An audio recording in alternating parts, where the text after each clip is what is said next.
پیغمبر علیه الصلاۃ والسلام فرمایي وای ما یو سړی ولید زما امتی په قبر کې عذاب ور باندې رالی د قبر عذاب.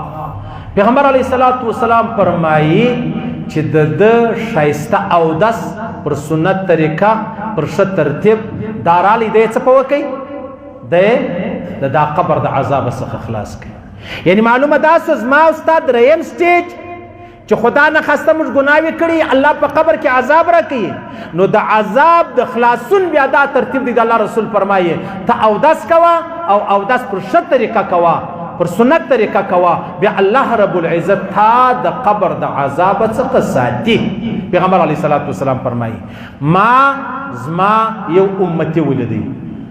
د عذاب پرشتي ور باندې راغلي چراله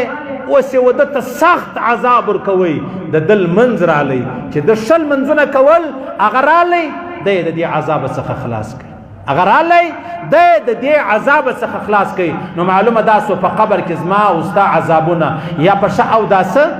که هغه نو بیا اودس خو به یې نو که په هغه موږ نسو خلاص بیا به دا زما او ستا لمونځ چې دی هغه ما او تا په قبر کې د عذاب څخه خلاصوي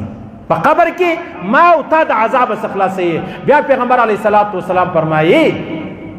ما زما یو امتي ولیدی هغه فرشتې رالی دی یې پرېستی لاسونه پښې ورتړل جهنم ته اچوي. پیغمبر علیه الصلاۃ والسلام فرمایي دا امر بالمعروف نهی عن المنکر د دعوت او تبلیغ چې کم کار دی دا رالی دی د عذاب څخه خلاص کړي د جهنم څخه خلاص کړي د اور څخه خلاص کړي.